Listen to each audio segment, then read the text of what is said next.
तर literally start making small groups, lead them आणि प्रवास चालू ठेवा. कारण का सांगतो, समजा आपल्याला खरंच सक्षम आणि ब्राईट भारत बनवायचा झाला तर आपल्याला दोन्हीचं समन्वय पाहिजे.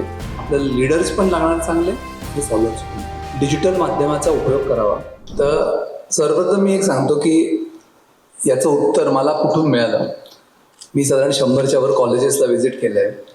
अनेक उद्योजकांना म्हणजे नाशिक, शिरपूर, धुळे अनेक जागी जाऊन मेंटॉरिंगचे सेशन्स केले आहेत. आणि हा जो मेंटॉरिंग आहे, मी माझ्या आयुष्यात मेंटॉरिंग आणि स्ट्रॅटेजी हा नॉट बाय प्रोफेशन आहे, बाय पॅशन.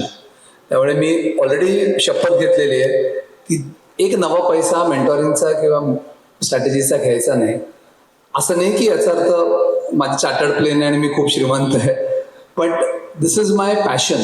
सो याचं रिझन कुठून आलं मी सांगतो. माझ्या हे जे आता डिजिटल म्हणते, मी जेव्हा बघितलं, जेव्हा मी व्यवसाय चालू केलेला तेव्हा मला गायडन्सच्या कोणी नव्हतं.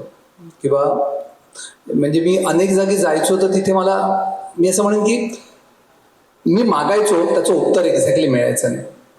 तिथे कुठेतरी मला आता या प्रवासात 27 वर्षानंतर जाणवलं की आत्ताच्या नवीन पिढीला हे समजा आपण नाही देऊ शकलो तर जो महाराष्ट्र नंबर 1 GST आणि महाराष्ट्र नंबर 1 GDP स्टेट आहे तो कदाचित राहणार नाही. त्यामुळे आत्ता डिजिटल मराठी सगळ्या उद्योजकांनी डिजिटल माध्यमाचा उपयोग करावा. म्हणजे मी तुम्हाला सिम्पल सांगतो, what is digital collaboration. Please be on LinkedIn, FB, Instagram, Twitter, what ever माध्यम असतील तिथे राहा, तिथे ॲक्टिव्ह राहा. दॅट डझंट मीन, कारण का सांगतो, digital is the new divine. मंथन आहे ते, त्या मंथनात विष निघालंय आणि म्हणजे अमृतही निघालंय. विष म्हणजे जिथे आपण सारखा काही वायफळ काही गोष्टी आपण रील्स बघत असतो, पण अमृत असं आहे की तिथूनच तुम्हाला खूप सारे सोल्युशन्स आणि मार्गदर्शन मिळू शकतं. तर आजच्या तारखेला नवीन पिढीने, नवीन ऑन्टरप्रेनर्सने स्वतःचा पोर्टफोलिओ म्हणजे नाव व्हिजिटिंग कार्ड इज बिकॉज लुप्त झालंय. व्हिजिटिंग कार्ड राहिलंच नाही आहे. तुमची ओळख गुगलवर जातात लोक. म्हणजे मी समजा उद्या म्हणालो की अरे मी ना ऑन्टरप्रेनर आहे, मी खूप सारे लेक्चर दिले, आता सगळ्यांनी गुगलवर चेक केलं तर माझी फजिती होऊ शकते समजा मी नाही केले, पण माझे सगळे तिथे रेकॉर्ड्स अवेलेबल आहे. So every person should be digitally awaken, enlighten and enrich. ते सगळीकडे पोहोचू शकत नाही. म्हणजे आता लहाने सर आत्ता गेले, ते बोलले असते, जेव्हा जे सर्जरी करतात तेव्हा त्यांच्या आजूबाजूला अॅनेस्थेशिस्ट किंवा नर्स नसतील तर it is so difficult to perform. So even a doctor, surgeon needs team. आणि मला असं वाटतं की तुम्ही टीमकडे लक्ष द्या, तुम्ही टीम घडवा.